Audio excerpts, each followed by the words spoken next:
nada, hola, que soy Araceli Barroso, soy de Corina, trabajo en el centro de Basurto y tenemos una masa que han invitado pues, a ver esta transparencia. Bueno, pues comentaros un momento lo que vamos a comentar.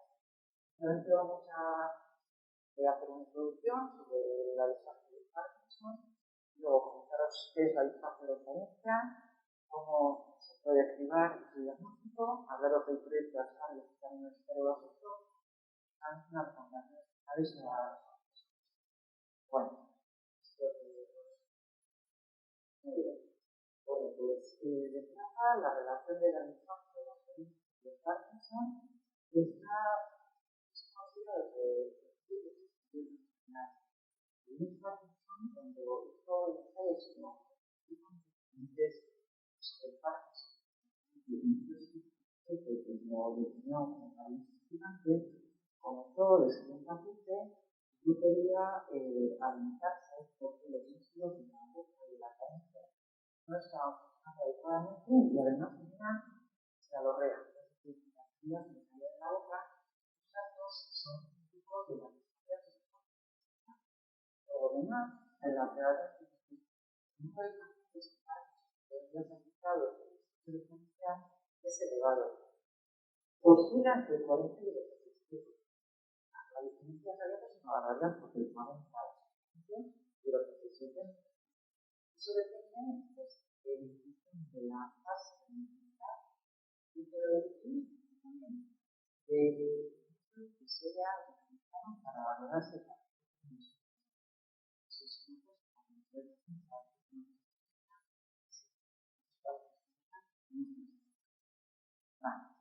Por otra parte, la distancia es un problema porque ocasiona una transpiración, que es la principal causa de la y aparte de la alimentación y deshidratación, que da a su vez infecciones,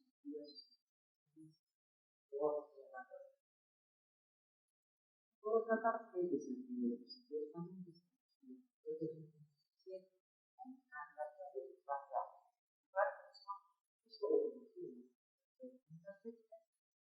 no se detecta hasta que el paciente ya son conectados.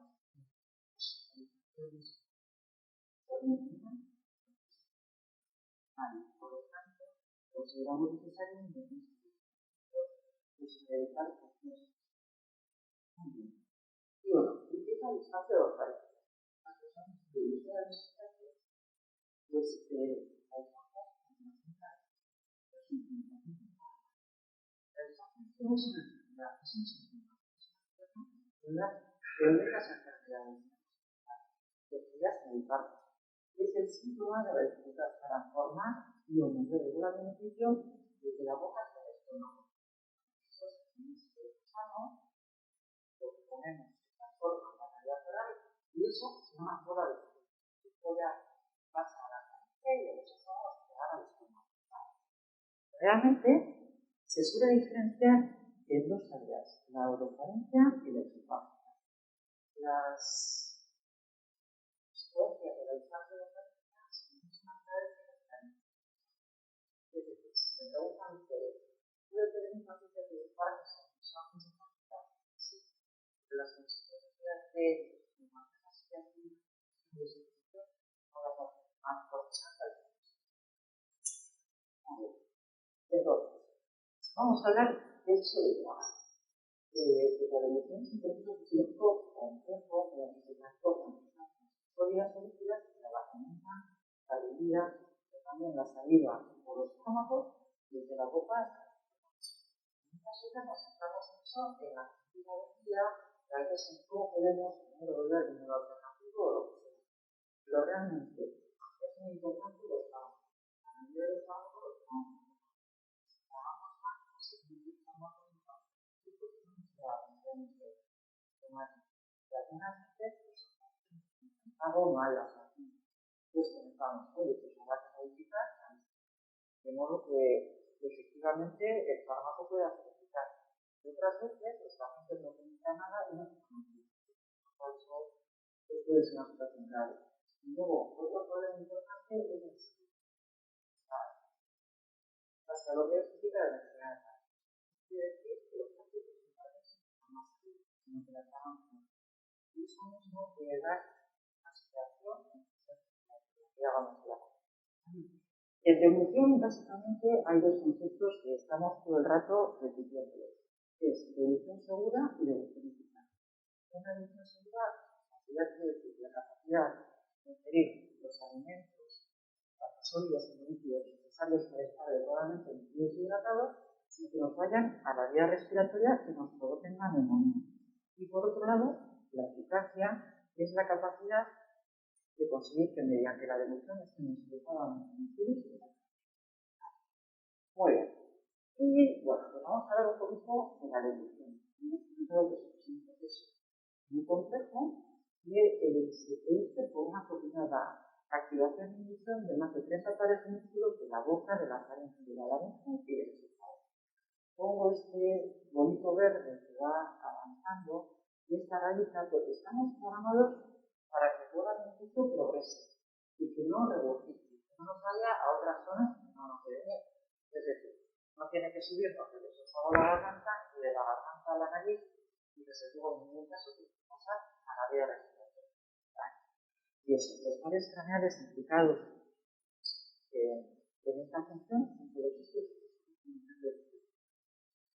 Vale. No quiero soltar mucho rollo sobre el control neurológico, pero sí quiero comentarles esto. Realmente, estamos hablando, cuando hablamos de comer, estamos hablando de un proceso de transporte, pero la realidad es que no es. Pues tenemos a la gargantúa que come, o sea, metemos una cosa por la boca, nos baja y sucede. Sino que eso es bastante más complicado. Porque realmente nosotros, en condiciones normales, tragamos por sensibilidad. Es decir, que las características de lo que nosotros comemos van a estimular los nervios de la faringe y de la cavidad oral, y esos nervios van a traer unas afluencias a los núcleos devolutorios del bulbo. Y por otra parte, van a mandar información al córtex de las estructuras intestinales. Cuando tanto el estímulo como la información cerebral es suficiente, se produce una activación del centro del hemisferio dorsal, que estimula el centro del hemisferio lateral, que es motor, y eso hace que realmente arranque la devolución. Y luego, tenemos en realidad dos centros devolutorios a nivel del bulbo, y están ellos coordinados. Y luego, un punto fundamental es el punto que manda proteínas de grasa, tiene que haber una coordinación entre la respiración y la devolución. En condiciones normales, nosotros tragamos sin respirar en apnea. De hecho, tragamos en apnea y mitad de una expiración. Es decir, hacemos una apnea, tragamos y luego tenemos que expirar para que nos hagan los residuos que nos pueden haber quedado en la vía respiratoria de la cara. Y de eso, luego se encargan los logopedas a un proceso que es realmente consciente, hacerlo consciente y ayudar a mejorar. Vamos a ver. Estos son los centros corticales implicados en la función. Y vamos a pasar a lo que me parece más interesante. Nosotros respiramos por aquí, pero tragamos por aquí. Y si esto no funciona bien, pues nosotros nos atragantamos. Es decir, que el polo nos va para la vía respiratoria. Y esto lo vamos a ver de esta manera. Esto es un corte a este nivel de la faringolaringe. Esto es vía respiratoria, esto es vía digestiva, de modo que esto tiene que estar cerrado cuando tragamos. Si por lo que sea, con un problema neurológico finalmente que debe pasar, esto no se cierra, lo que nos pasa es esto. Realmente nos hemos atragantado. Esto de aquí es que tenemos comida debajo de lo que son las cuerdas vocales, y esto que tenemos residuos de la banda, que es una parte respiratoria, y esta persona que está trabajando dentro de esta también en toda la parte digestiva, que es lo más normal, es que después de comer estemos nosotros. Vamos a ver. Y les voy a hablar un poco de las fases de la devolución. O sea, a lo mejor es un poquito pesado, pero yo creo que conocer lo que pasa sirve pues, para luego saber cómo afrontar las cosas y entender también lo que vemos nosotros y lo que hace la sociedad. Entonces, realmente la devolución se ha dividido clásicamente en tres etapas: la fase oral, la fase faríngea y la fase. Esta es la fase oral y pongo aquí un pedazo cabezón, porque la fase oral es voluntaria. Es decir, todo funciona bien, uno decide cuándo pasa el bolo alimenticio de la boca a la faringe. Pues imagínate, tú te vas un sorbito de algo y dices, uy, eso es fatal, que no hago que pase más adelante. O por ejemplo, estoy masticando lo que sea, mastico, y yo decido cuándo pasa más adelante. Sin embargo, las fases faríngea y esofágica son voluntarias. Y luego, por otra parte, los líquidos y los sólidos se tragan parecido pero distinto. La preparación oral de los líquidos es más sencilla que la preparación oral de los sólidos. Ahí va. Entonces, ¿cómo tragamos? Vale, pues nosotros tragamos un sorbito a un líquido. Entonces, ¿qué nos pasa? A ver, pues que tenemos entrada, tragamos un sorbito, los sorbitos se nos quedan en la cavidad oral.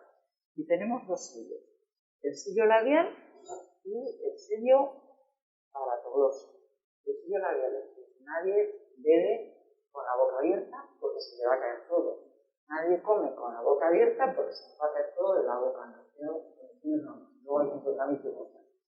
Entonces, en condiciones normales, pues, el líquido se nos coloca en esta zona de la lengua y la lengua hace luego un barrido en la fase de transporte y lo que hace es que nos pasa el bolo a la faringe. Durante esta fase nosotros estamos respirando tranquilamente por la nariz, ¿vale? Pero sin embargo, ¿cómo comemos eso? ¿Cómo comemos los sólidos? Pues le damos un mordisquito a un sólido y entonces de entrada pues, lo que es la lengua nos lleva ese sólido a los molares, a la cara oclusiva de los molares inferiores. Nosotros lo que hacemos es masticamos, ensalivamos, es decir, de entrada estamos masticando, estamos ensalivando, y esto es interesante porque con los sólidos aquí no hay un sello, sino que directamente a medida que vamos preparando el bolo alimenticio, nos cae aquí una zona que se llama la valícula, y cuando ya el estímulo es suficiente, tragamos. O sea, no sin pensar. Como tragamos, eso nos hace. Y ya la fase faríngea es común a sólidos y líquidos.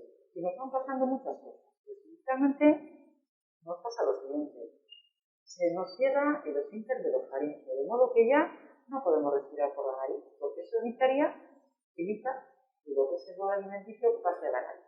Vale. Lo siguiente es que esta estructura de aquí, el oído y la laringe, pues resulta que se desplaza hacia arriba y hacia adelante.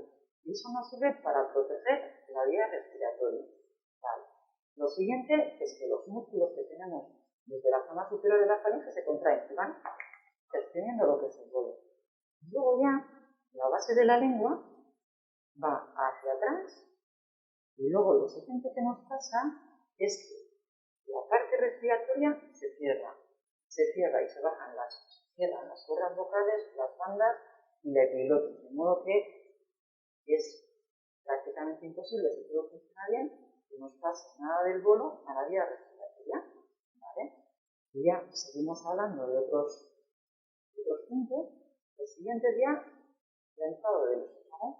A medida que va bajando la contracción de los músculos constrictores, además de lo que es la parte respiratoria ha ido hacia arriba, casi por delante de la base de la lengua, y además con la presión del bolo, se abre lo que es el esfínter esofágico superior. En condiciones normales,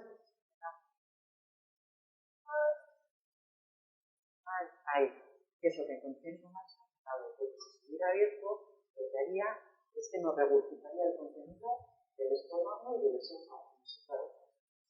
Muy bien. Entonces ahí acaba ya la fase faríngea, y lo siguiente es ya la fase esofágica.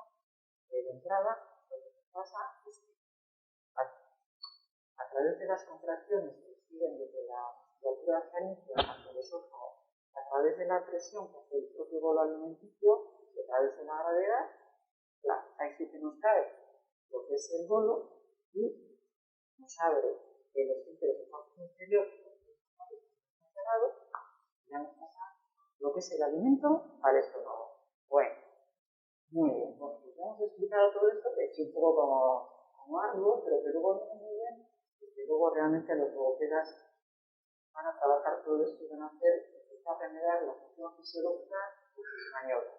Vale. Y, a ver, ¿por qué podemos parar más? Vale. Pues básicamente por dos situaciones. Es un poco mentirita, pero la verdad es así. Más fácil de explicar quizás sea esta parte. En los pacientes con cáncer de tal pues si por ejemplo un paciente ha tenido un cáncer de labio, pues lo normal es que intentemos recuperar la función del labio. Pero si el labio no se puede cerrar, pues no podemos hacer flexión labial cuando comemos, con lo cual parte del contenido de la boca nos cae. Y eso mismo nos pasa con estos fragmentos de nuestra anatomía. Antes, sobre todo la lengua se manejaba. Los exámenes faciales, los análisis de todo lo que se tiene que tener lo que es la movilidad de la lengua, y eso nos va a fallar muchísimo todo lo que es la preparación del bolo y el transporte del bolo. Es muy importante.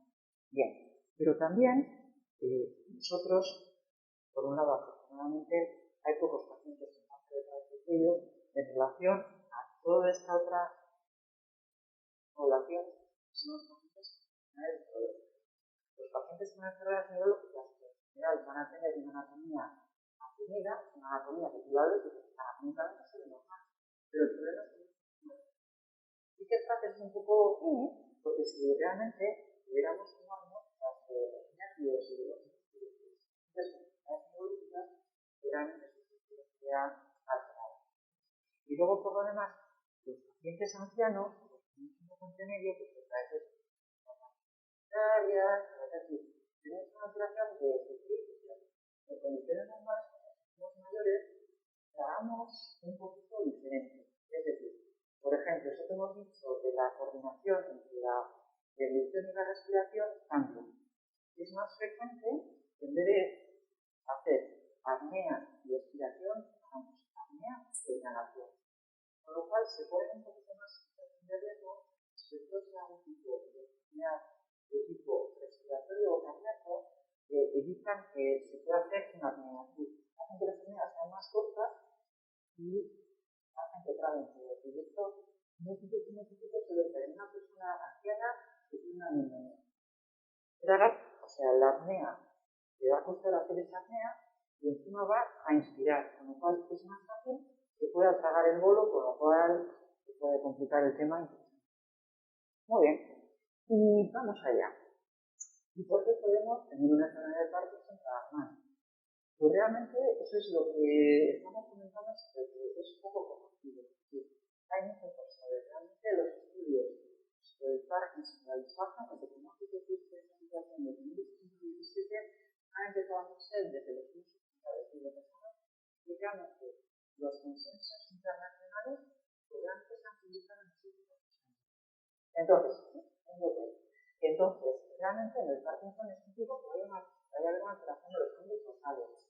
Pero el problema o la realidad es que se puede ver alterado en los centros territorios del bulbo antes que casi de la enfermedad de muchos años. Con lo cual, es interesante valorar a los pacientes en casos. También, el córtex de las sustancias funcionales se ha visto que se activa menos. Y la duda es que se activa menos porque realmente el córtex esté afectado por proteína versus realmente está alterada las estructuras periféricas que deben los estímulos a nivel central. Está todavía un poquito en estudio. Sí que se ha visto que a nivel faríngeo hay atrofia muscular y datos de denervación. Cambian las cadenas pesadas de los músculos de rápidas a lentas, lo cual se está un poquito peor. Luego también se ha visto que hay depósitos de alfa-sinucleína en los nervios motores sensitivos de la faringe y además se alteran los mecanorreceptores los que aprecian la presión del bolo, sin embargo se mantienen los que conservan las características del sabor, y eso es algo que se puede aprovechar para la rehabilitación.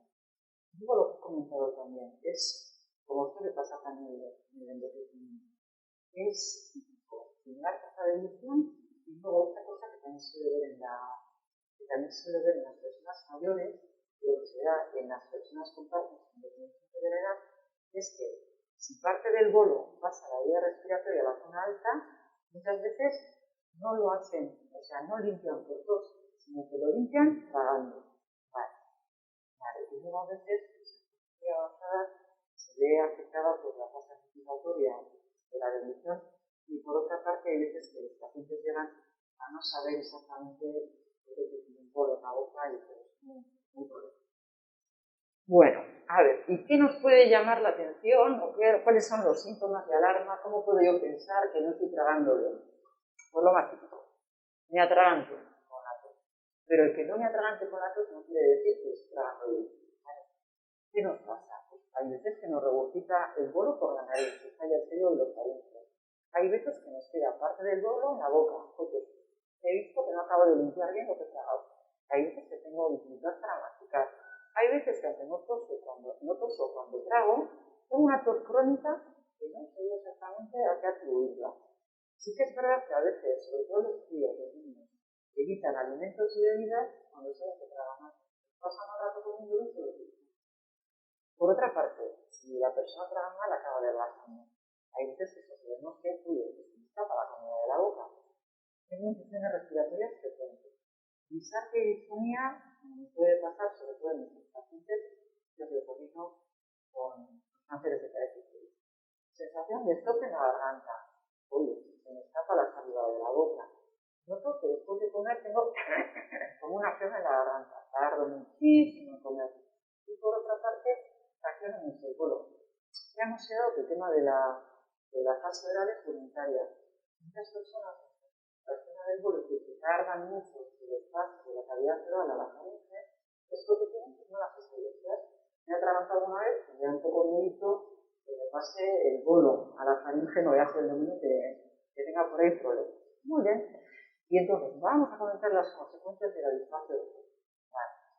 Por un lado, si no nos llega el sólido y el líquido a donde nos tiene que llegar, vamos a tener una alteración de la función renal, de la función cardiovascular, podemos recibir una alteración de nivel de conciencia, pero por otro lado, paradójicamente, nos va a producir una ansiedad de las cosas y va a hacer que los gérmenes se colonicen orgánicamente. Eso favorece luego que acabemos con un sistema respiratorio. Por otro lado, nos vamos a desnutrir, y entonces vamos a perder masa muscular. Y como hemos contado todo esto, pues son músculos. Si nos fallan los músculos, vamos a tragar peor, con lo cual esto tiene un círculo vicioso. Y luego, por otro lado, pues la definición nos ayuda a la inmunidad, nos ayuda a la cicatrización, y entonces, pues eso, nos volvemos unas personas frágiles, si nos rompe la cadera, pues vamos a tener también complicaciones, complicadas. Y luego ya, directamente, la alteración de la seguridad, es decir, que lo que comemos nos vaya para la vía respiratoria. Va a depender un poco pues, del volumen y del tipo de bolo que nos vaya para la vía respiratoria. Si resulta que nos da mucho volumen para la vía respiratoria, me hago un bolo. Si resulta que nos da parte del bolo, pero es un bolo que está colonizado por bacterias de la boca, pues básicamente voy a llegar a tener infección respiratoria. Y luego puedo hacer una neumonía aspiración y la mortalidad de las neumonías por aspiración no es de señal, es de 50%. Y luego también, si por ejemplo pequeñas aspiraciones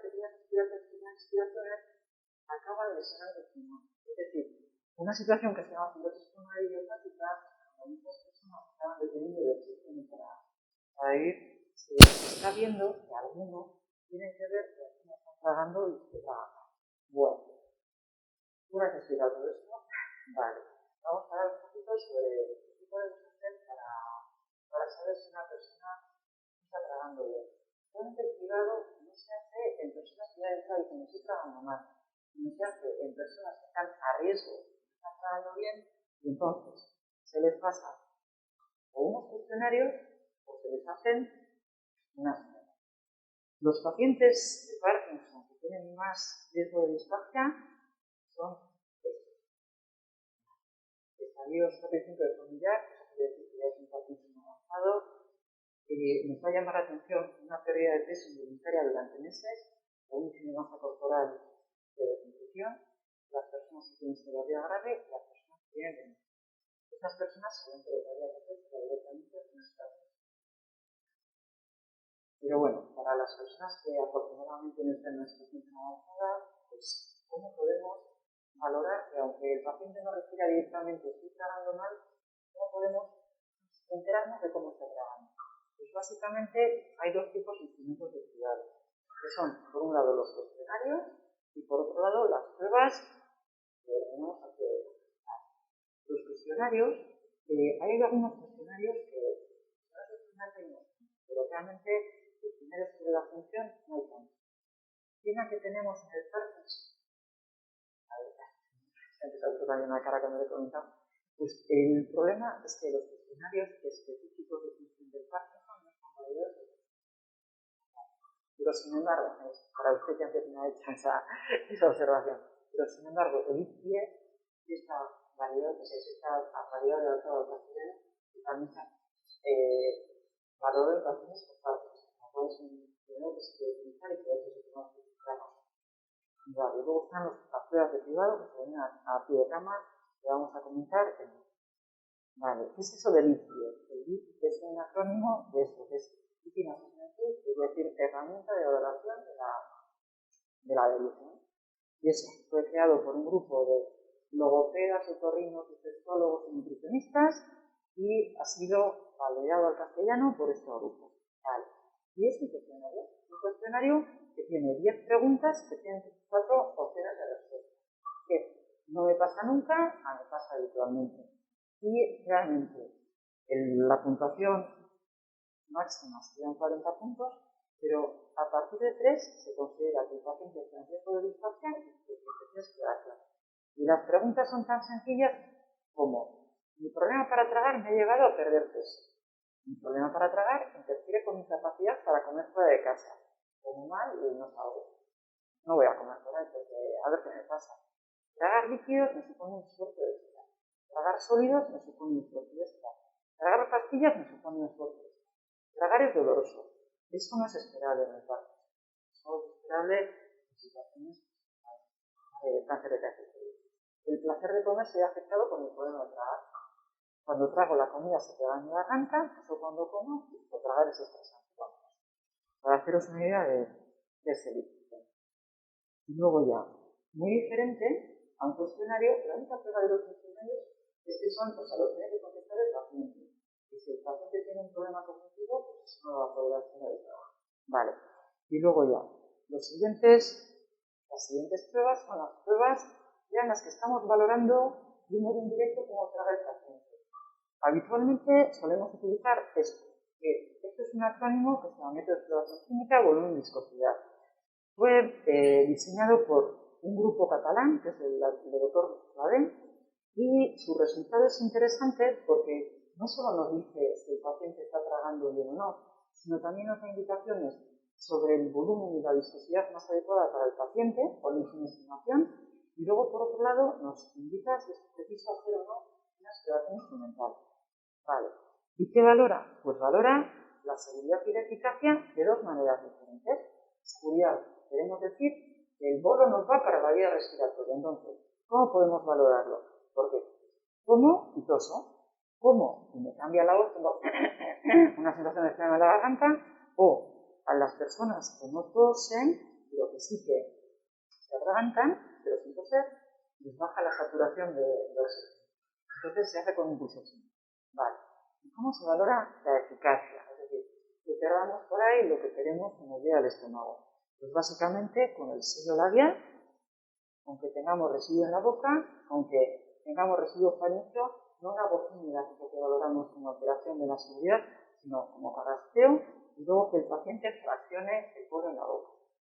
¿Y qué requisitos tiene que tener un paciente para comer? Eso es necesario para una prueba de devolución y para comer en casa. Me refiero, El paciente tiene que tener un adecuado nivel de conciencia y entender las instrucciones que se le den. Dormido, no hay que hacer una prueba de gluturia ni hay que darle comida a nadie. Vale. Siguiente punto. El paciente tiene que tener la boca limpia. Porque si el paciente tiene la boca sucia, se atraganta, todos los órganos de la boca le van a la vía respiratoria. Lo cual es fundamental. Aunque sea lo único que saquen de la charla. Hay que limpiarse la boca, es fundamental. Vale. Postura. Eso, si la fisioterapeuta se da al respecto, tenemos que estar sentados incorporados con la espalda recta y el cuello recto. Por otro lado, se va a hacer una prueba de cómo traga una persona, tenemos el riesgo de que se atragante, con lo cual tenemos que decirle al paciente que tosa. Y que esa tos sea eficaz, no sea un toser en condiciones. Y por otro lado, pues mirar que tenemos cloroquina estable, porque está con el respiratorio en el que se le paga al paciente, porque podemos empeorar. Vale, este es el material que solemos tener a mano para todo esto. Y esto es lo que quiero comentar. Habitualmente solemos testar al menos 3 tipos de líquidos. Lo que denominamos líquido, que es el agua. Néctar, es que todo esto tiene unos nombres como dulces y todo el mundo piensa que están haciendo unos postres ricos. Y la realidad, pues no. O sea, realmente son líquidos espesados. Para calcular si lo que estamos haciendo un néctar en casa, pues teóricamente podríamos pensar, este líquido espesado lo podría beber con pajita, pero no hay que beber con pajita ningún líquido. Ya hemos comentado lo que tenemos que hacer cuando tragamos, y entonces tenemos una fase oral preparatoria y otra fase oral de transporte, y nos lo saltamos, y si tenemos un problema de líquido, no podría respirar, con lo cual no hay que usar pajita, pero para saber qué es un néctar, pues podría beberse con pajita. La miel ya no se puede beber con pajita, pero se podría beber de una taza, aunque no mantiene la forma. Y el pudding no puede beberse y mantiene la forma. Vale. Y luego, esto lo he puesto pues para saber a día de hoy cómo hacemos o cómo funcionamos con los espesantes. Porque los espesantes han cambiado. ¿Por qué han cambiado los espesantes? Porque antes eran las esencias de almidón. En la saliva hay una sustancia que se llama amilasa. Entonces, si nosotros ponemos un espesante de almidón y lo metemos en la boca, eso se nos va a licuar, entonces como si hubiéramos espesado nada.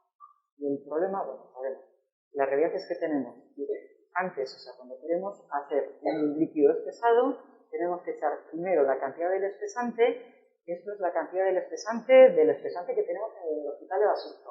Pero realmente, si alguien le manda el espesante, lo que tiene que ver es el tarro y ver, me han dicho que especia néctar, con lo cual tengo que meter lo que me digan con el líquido que me digan. Y hay que poner primero el espesante, luego el agua, luego remover, esperar 30 segundos y ya se puede usar.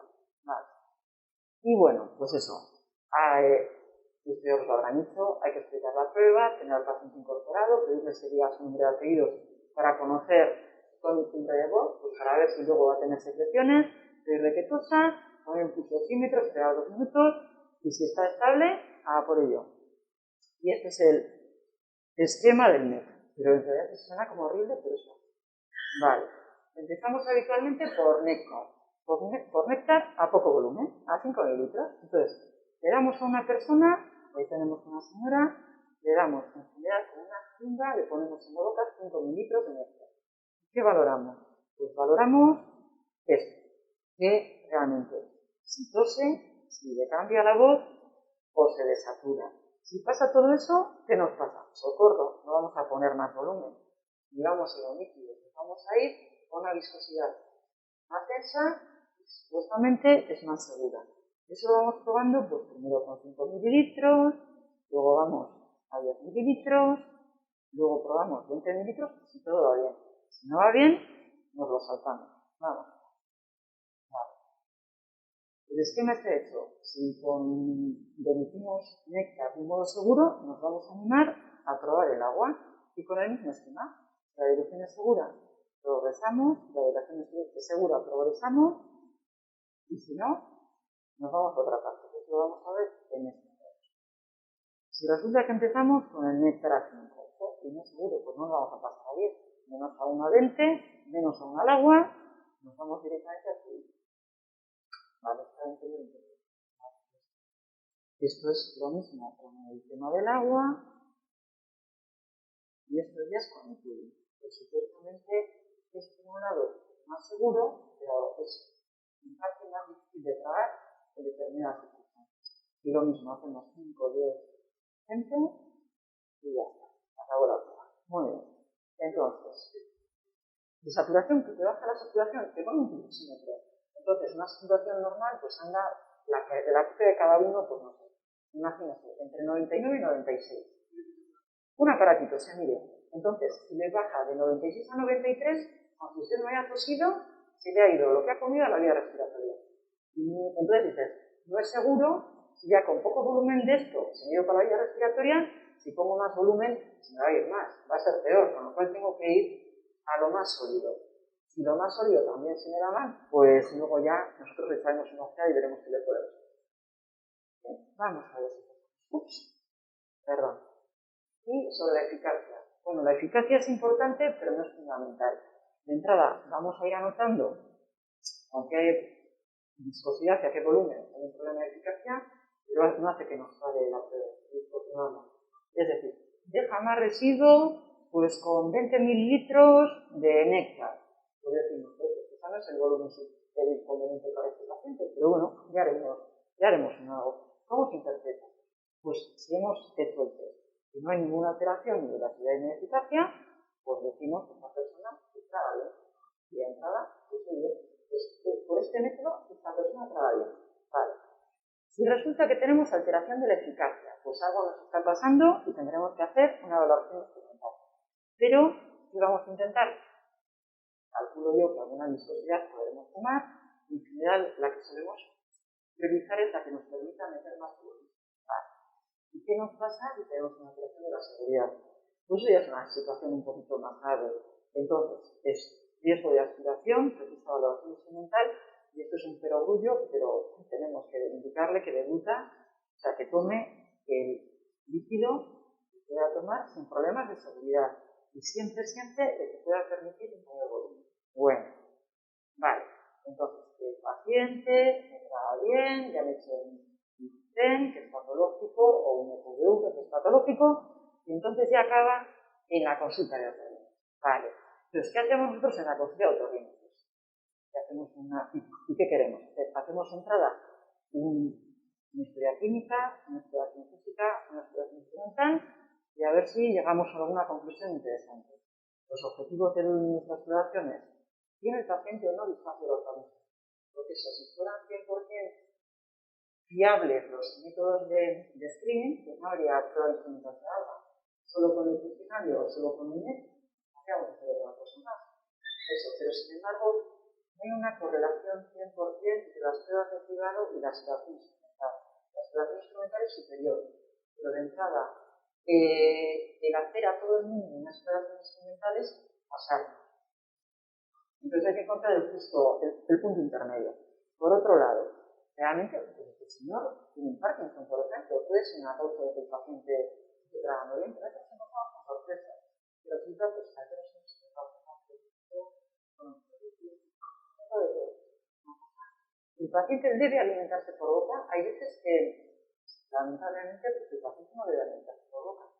No podemos mejorar la seguridad y eficacia de la devolución. ¿Qué tratamiento podemos hacer a este paciente para que mejore? Y por otro lado, pues evidentemente, si tiene un problema, habrá que hacer un seguimiento. Si hemos puesto un tratamiento, habrá que ver que efectivamente nos vaya bien. Si no, pues podemos ir evolucionando sobre las diversas fases del tratamiento. Vale.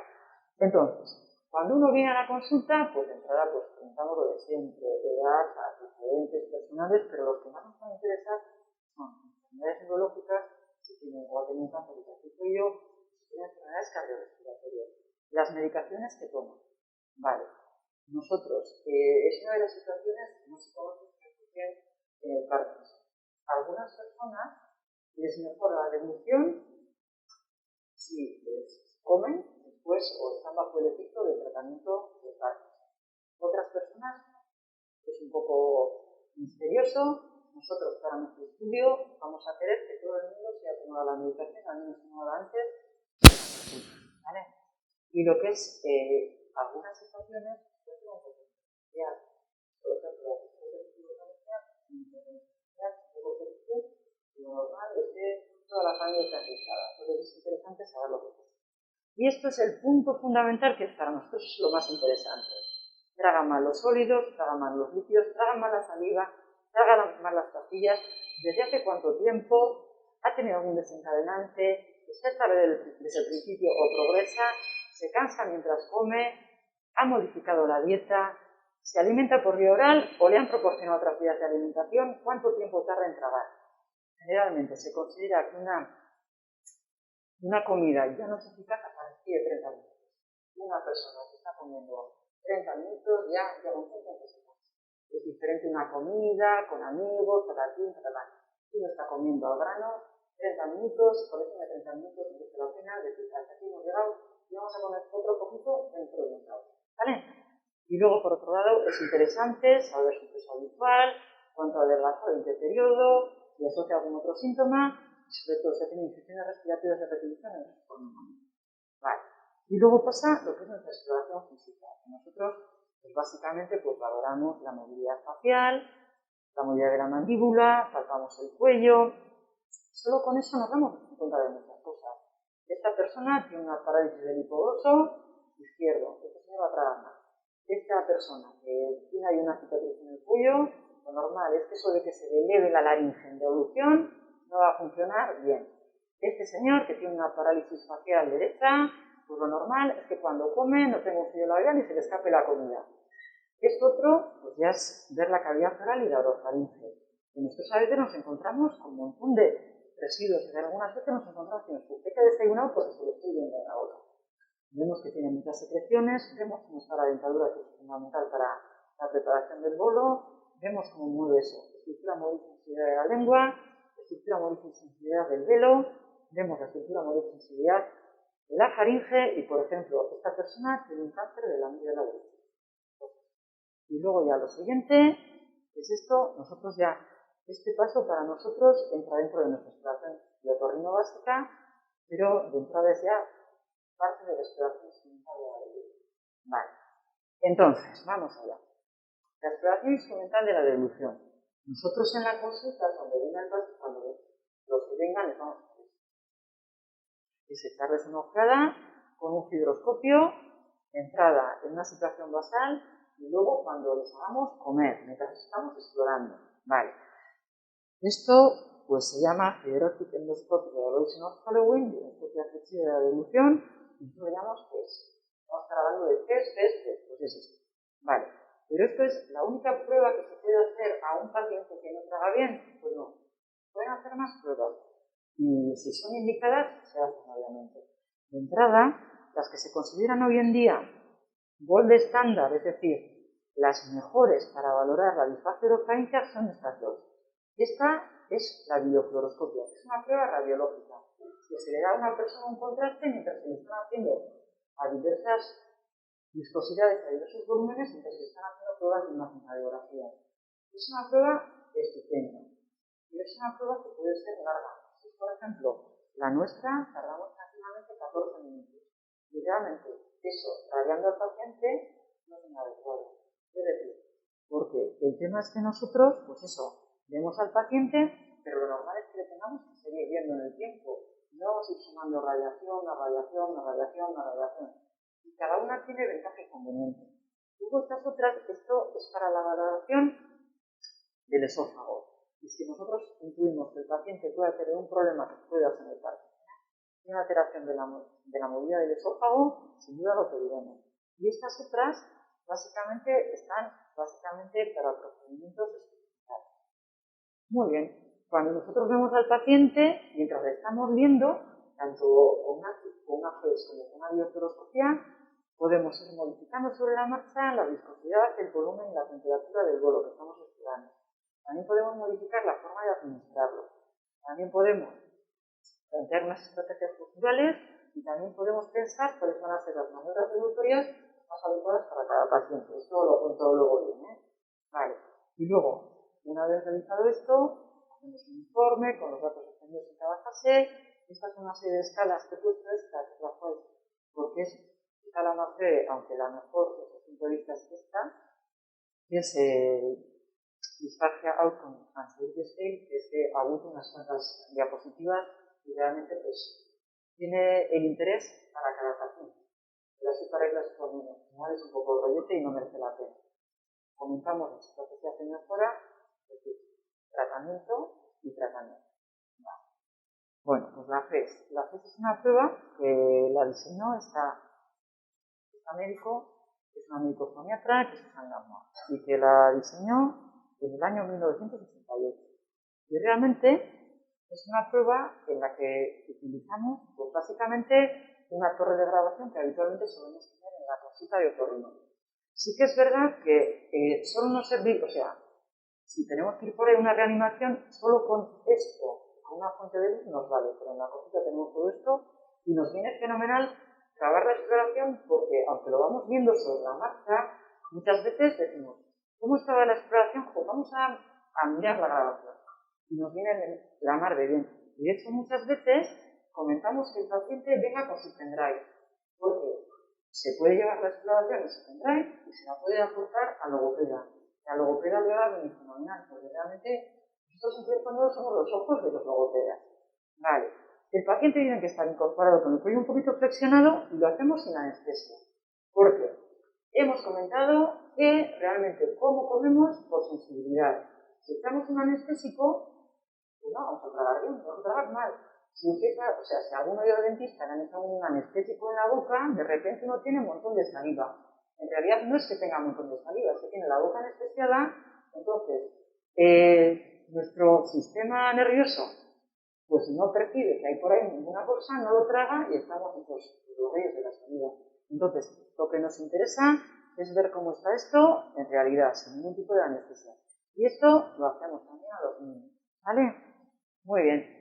El protocolo de examen, pues hacemos primero una valoración sin comida, luego ya con comida y luego hacemos intervenciones terapéuticas. Esto entra dentro de lo que es la exploración de otorrino normal. Y vemos pues, la anatomía y la fisiología de la faringe, los movimientos, bueno, pues, hacemos la exploración nuestra.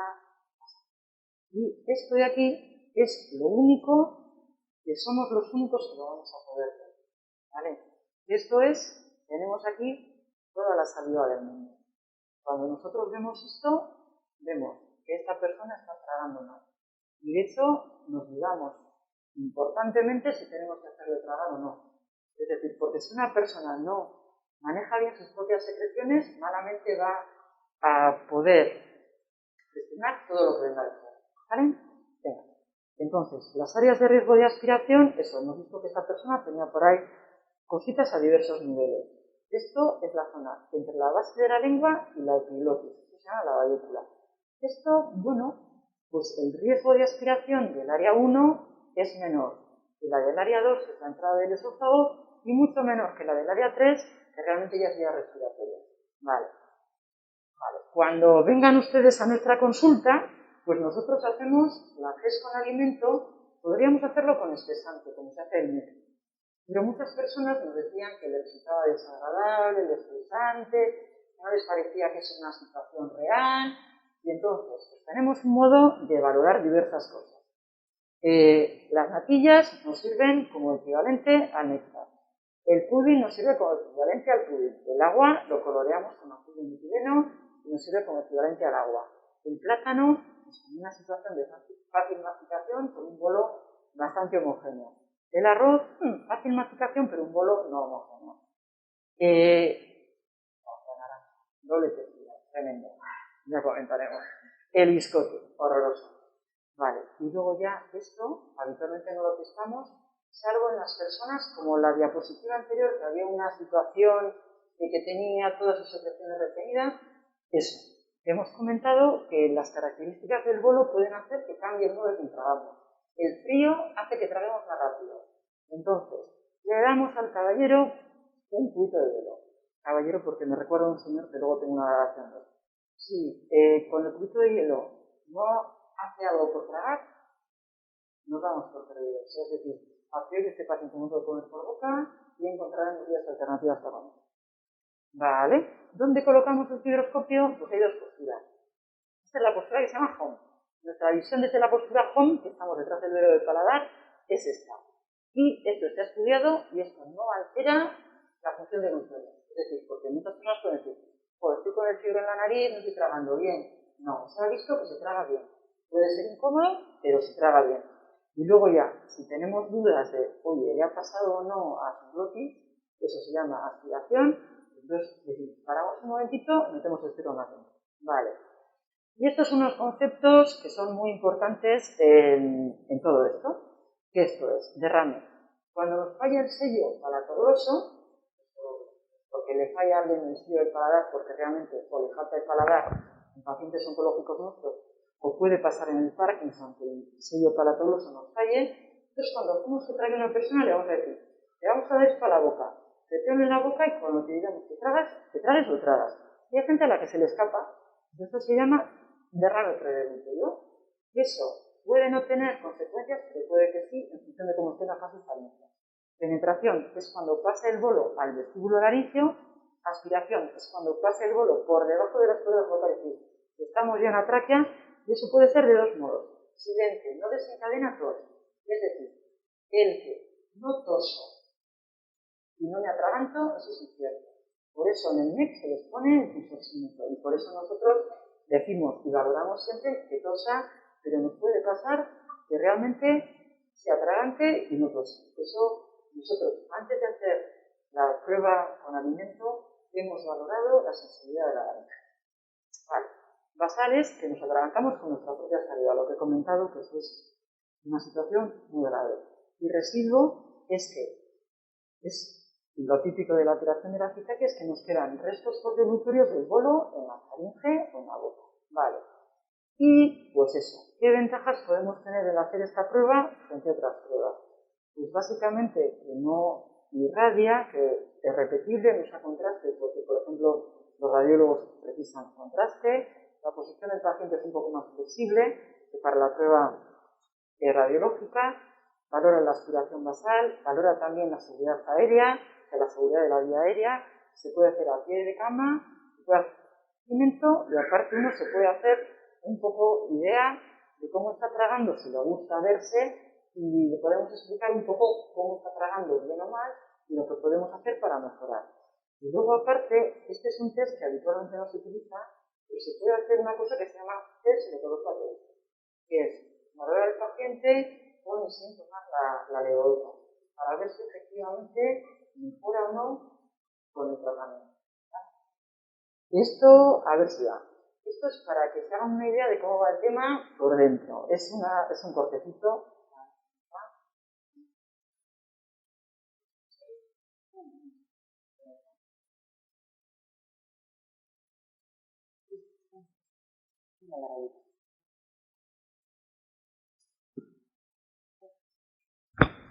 A ver si nos da, porque yo le da y no me ha ido. Es una gaita cuando nos pasa esto. No.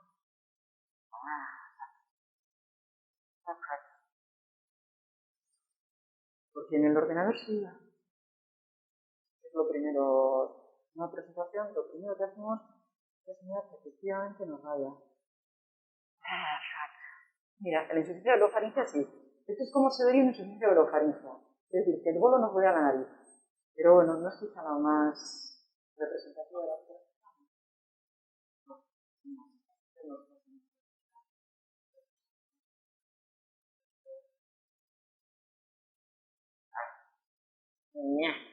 Lo hemos intentado. Vale, pues ya lo siento. No nos vale, pero ya está. Entonces, ¿qué nos podemos encontrar en el Parkinson? A ver, realmente, ¿hay algún hallazgo que sea específico de alguna de las enfermedades neurológicas? Realmente no, pero sí que estos señores que son neurólogos en Alemania, las FES, los neurólogos, pues sí que nos han contado que en la fase inicial del Parkinson lo que llama la atención es que queda el bolo retenido entre la base de la lengua y la epiglotis. Y eso es muy característico del Parkinson. Pero sin embargo, en un Parkinson avanzado nos puede aparecer cualquiera de las alteraciones que hemos ido comentando por fallo del sello palatogloso, por fallo de la contracción faríngea, lentitud en la elevación laríngea, respuesta delútera prolongada, alteración en la apertura del esfínter esofágico superior y ya en la fase más avanzada, apraxia delútera. Vale. Nosotros, a medida que vamos haciendo la exploración, pues vamos viendo sobre la marcha cómo va tragando el paciente. Y entonces, pues podemos hacer maniobras posturales. Las maniobras posturales son muy sencillas, porque no hace falta que el paciente colabore. Es decir, En una persona con una demencia, tú le puedes decir al cuidador, el paciente tiene que tragar de esta manera. Y solo con eso, muchas veces mejora como traga. Y esto es importante recordar a este señor japonés, que hizo aquí unas fotos estupendas. Esto es la situación de la protección de la vía respiratoria en una situación neutra. Entonces, bueno, esta es la situación basal. Esto es la situación de protección respiratoria, es decir, mucho mejor si estamos en esta postura. Y esta es la autopista hacia la vía respiratoria, es decir, nunca hay que comer así. Y dar de comer, imagínate, te estás dando de comer a alguien y le pones esto y tiene que ser para arriba, lo que vas a conseguir, si traga mal, es que esto nos vaya a la vía respiratoria. Vale. Luego, es decir, en función un poco de los hallazgos, podemos recomendar cuál es la postura más adecuada. Realmente esta es la más segura. Pero, por ejemplo, imagínate, tenemos una parálisis del hipogloso izquierdo y queremos que el bolo nos vaya hacia la derecha. Si ponemos la cabeza hacia la derecha, nos va a favorecer que el bolo nos vaya hacia la derecha. Tenemos una parálisis laringea y queremos que se nos cierre lo que es el seno piriforme izquierdo. Pues entonces lo que hacemos es que tiramos la cabeza a la izquierda y ayudamos a que el bolo nos vaya para esta parte. Es decir, esos son tratamientos que podemos ir haciendo a medida que vamos haciendo las pruebas de glucoria. Y luego, esto otro, pues esto ya está en manos de aquí nuestros compañeros los logopedas, pero nosotros, en función un poco de donde nos van quedando los residuos, etcétera, etcétera, pues podemos ir comentando que nos podría favorecer determinada maniobra o determinada otra maniobra. Eso ya es lo que los logopedas nos van a enseñar si precisan enseñar a aprender a comer y que sobre todo la fase faríngea que en condiciones normales es involuntaria y refleja, pero si no funciona bien, pues tenemos que ser conscientes de cómo tragamos, tenemos que hacer diversas maneras. Vale, vamos allá. Tratamiento. Pues bueno, nosotros, ¿qué queremos con todo esto? Pues básicamente lo que pretendemos es conseguir que el paciente acabe comiendo por boca, pero de un modo seguro, es decir, sin atragantarse y eficaz. Es decir, sin que se nos quede por ahí la comida perdida y para que estemos adecuadamente nutridos y hidratados. Bien, pero sin embargo, estamos muy condicionados por la etiología y el tránsito de la enfermedad. Es decir, que no es lo mismo un Parkinson inicial que un Parkinson avanzado. El estado general del paciente es fundamental, su situación nutricional desde luego, y luego el apoyo asistencial del paciente también es fundamental. De modo que el tratamiento es individualizado. Tenemos todas estas alternativas de tratamiento, estrategias compensadoras posturales, que es lo que hemos comentado, dietéticas, pues eso. Tiene que comer básicamente dieta pudding a X volumen. No debe comer, básicamente suele ser más, no debe tomar, pues imagínate, líquido fino, eso orientamos. Y luego, pues por ejemplo, podemos aumentar pues, las características sensitivas del bolo que pueden hacer que se trague mejor. Si tenemos que hacer alguna modificación dietética, podemos remitir a los pacientes a los nutricionistas, porque van a intentar conseguir que tenga una nutrición adecuada, porque muchas veces dice el paciente, pues tiene que tomar, pues imagínate, una dieta néctar, pero no es lo mismo pues tomar pues un caldito un poquito espesado que lo que es una alimentación completa de determinadas características, con lo cual el papel del nutricionista es muy importante, aunque yo creo que el papel fundamental es el de la logopeda. Hombre, si está la situación súper avanzada, pues a lo mejor hay que ya pasar otro tipo de situaciones, pero en condiciones habituales el papel del logopeda es fundamental. Hay veces que es necesario recurrir pues, a este tipo de circunstancias, hay veces que es necesario pues, hacer otro tipo de circunstancias quirúrgicas, y luego ya pues tenemos pues, cosas como dieta de skin, periosis, que sí que es verdad que hay sus cosas en relación al tema de la utilidad en general. Vale, pero lo que sí que es fundamental en todos es esto. El cepillo de dientes. Hay que lavar la boca, porque si lavamos mal y lo que nos baja infectado, se nos infecta el pulmón y acabamos infectados. Vale. Bueno, ahora ya por fin vamos a comentaros sobre el proyecto Astardi. ¿Vale? Bueno, pues es un proyecto que a nosotros nos parece muy interesante, porque nos parece muy importante pues, hacer un cuidado de eso. Entrada. Pues, ¿cuál es la población? Pues realmente la población objeto son los pacientes de Asparvi diagnosticados de enfermedad de Parkinson con un registro neurológico. La evaluación inicial la están haciendo ya los logopedas y las enfermeras de Asparvi, que básicamente hacen una recogida de datos y hacen pues 2 de los test de y una prueba de evolución, que es el TIE y el MET-V. Vale. En las circunstancias en las que el cribado o el MET es patológico, se mandará a los pacientes ha sido torneo de pruebas. Nosotros haremos allí lo que hemos comentado, ¿vale? Muy bien. ¿Vale? Bueno, es corto, o sea, pero realmente hay que hacerlo, ¿eh? Porque, hombre, la política del avestruz a mí me parece bastante tonta. Porque realmente uno, si tiene un problema, lo que tiene que hacer es afrontarlo. No tiene que mirar para otro lado. Por mucho que las pruebas no sean las más cómodas del mundo, por mucho que lo que le vamos a decir a lo mejor al paciente puede que no le guste escucharlo, pues no puedes salir de vinos con los amigos, por ejemplo. Tienes que modificar, pero realmente se queda la vida en ello. Entonces, es un pensar un poco, pues qué es lo que nos interesa. Vale. Y entonces, pues eso, si la situación es positiva, pues indicaremos el tratamiento. El papel fundamental de los logopedas de Asparvi es fundamental aquí, arqueológicamente, y luego tendremos que hacer un seguimiento. Y luego ya, como cosa un poquito anecdótica, nosotros como torrinos tenemos una de los oídos y tenemos una audiencia. ¿Por qué? Porque parece que los pacientes de Parkinson pueden tener una sordera neurosensorial, puede ser un punto precoz de la enfermedad, y puede haber una situación de evolución diferente en función de la calidad de la enfermedad y de la salud. Es un punto más que también es el punto del objetivo fundamental del estudio. Vale, el estudio a día de hoy está en el comité de ética. Entonces, estamos pendientes de que lo saquen. Nos han dicho extraoficialmente que está aprobado, pero realmente tienen unos plazos y tienen pues eso. Unos puntos en los que pues sacan las cosas el primer miércoles de cada mes. Entonces tenemos que esperar al primer miércoles de cada mes. Cuando saquen, cuando nos den el visto bueno, pues tenemos que ya.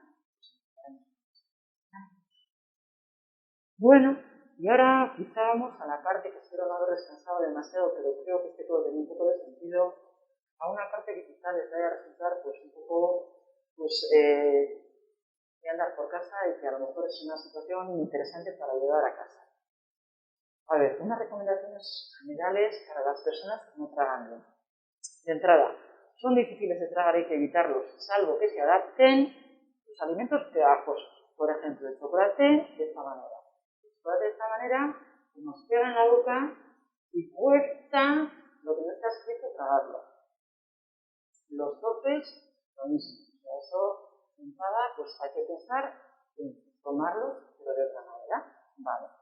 Luego ya, los alimentos fibrosos. Los espárragos es un clásico de la especialidad nuestra, de que los pacientes cuando se tragaban un cuerpo extraño nos venían a la urgencia, ahí no se comían una lata de espárragos para ver si les bajaba pues la espina. Y realmente los espárragos son complicados de comer, salvo que estén incorporados.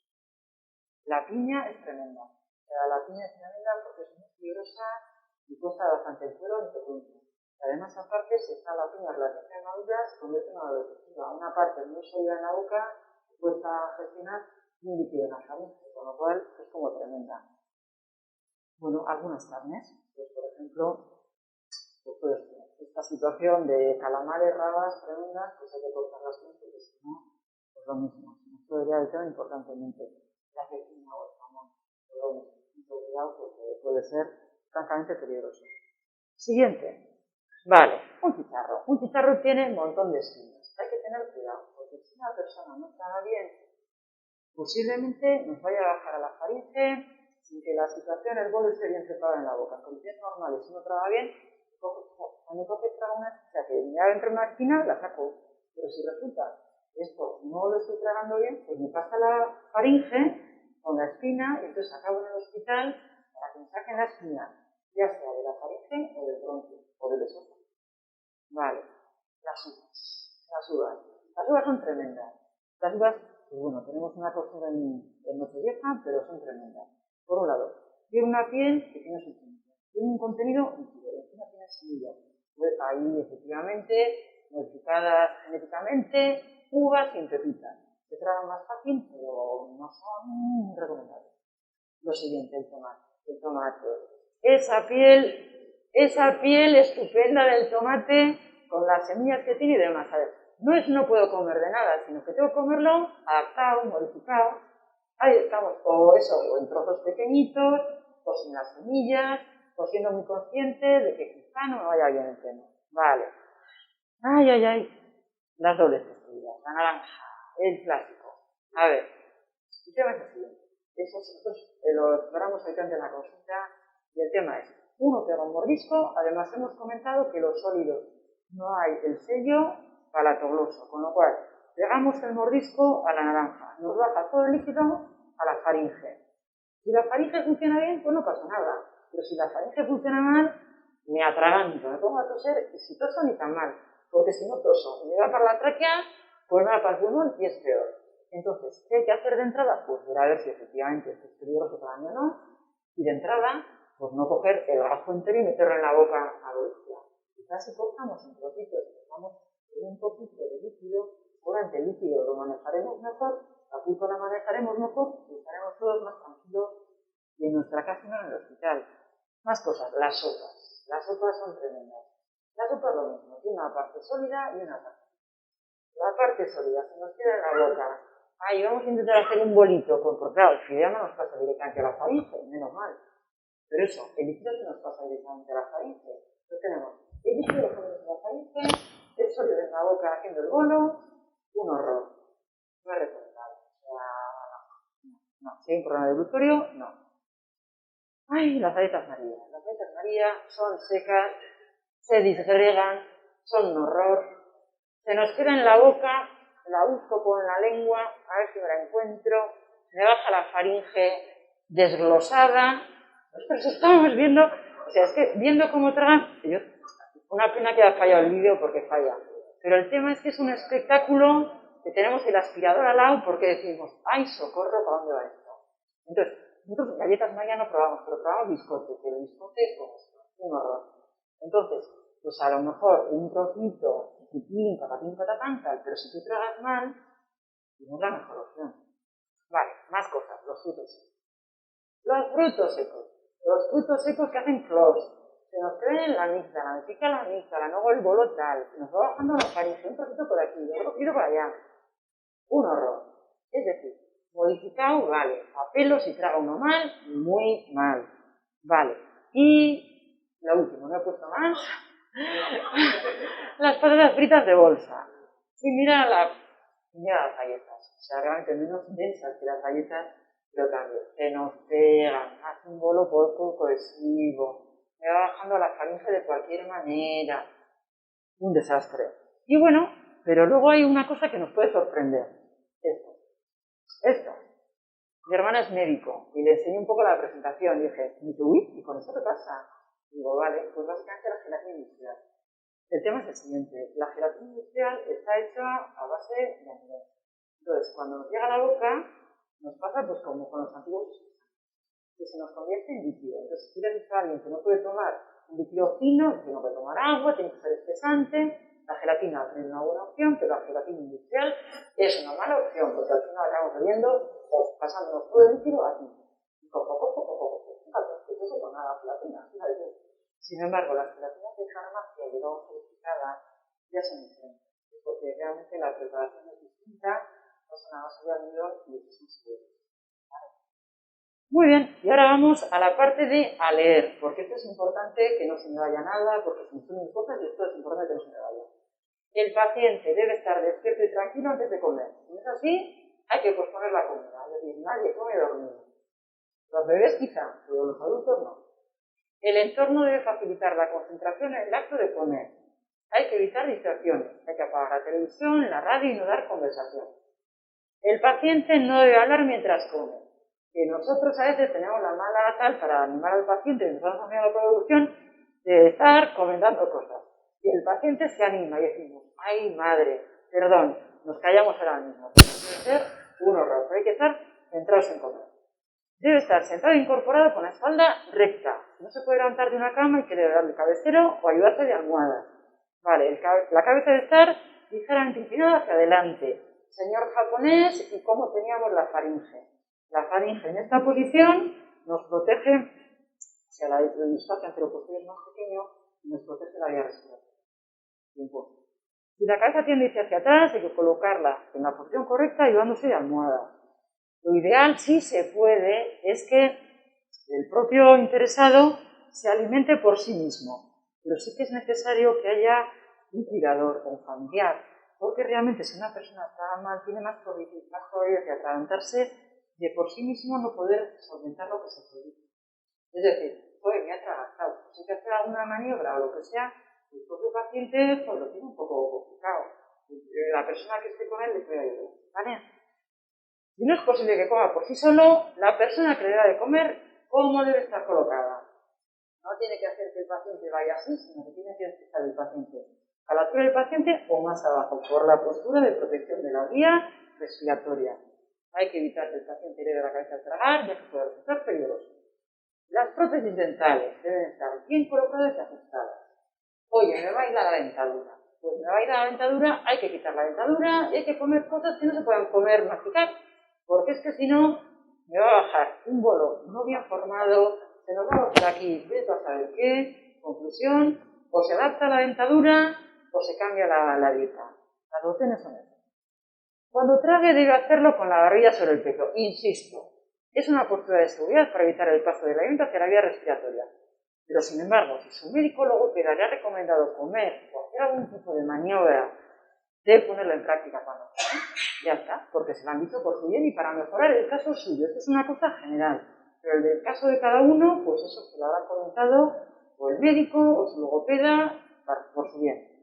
Y esto es un poco de lógica. Los volúmenes pequeños son más fáciles de manejar en boca y tragar. Es necesario utilizar cucharillas de postre.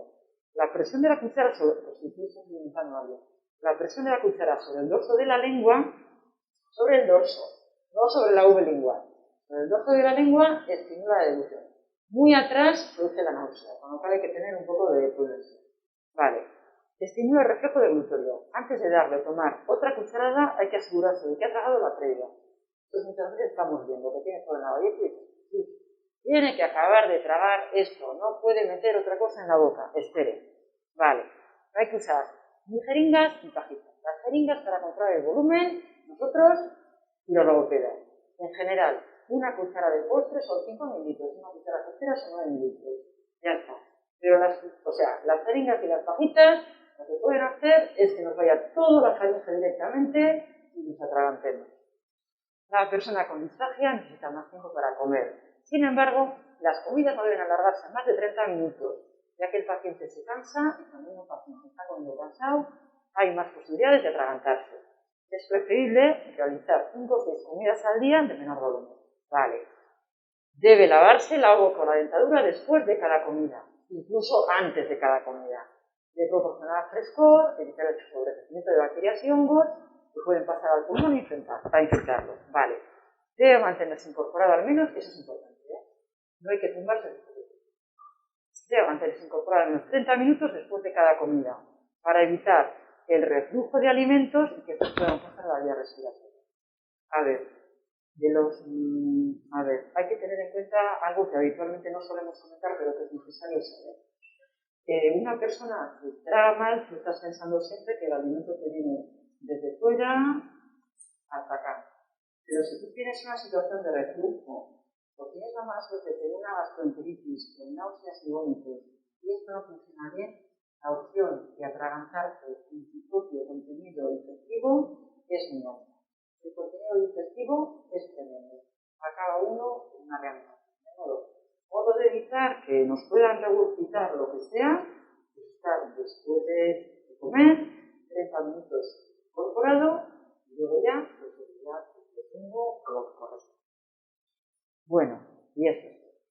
Yo quiero pensar que después de esta charla entiendan un poquito más qué es la disfagia, cómo se escribe y cómo se diagnostica, qué pretendemos con el proyecto Aspardi y que quizá les haya quedado algo claro sobre las recomendaciones generales de qué hacer en los pacientes con disfagia. Muchas gracias.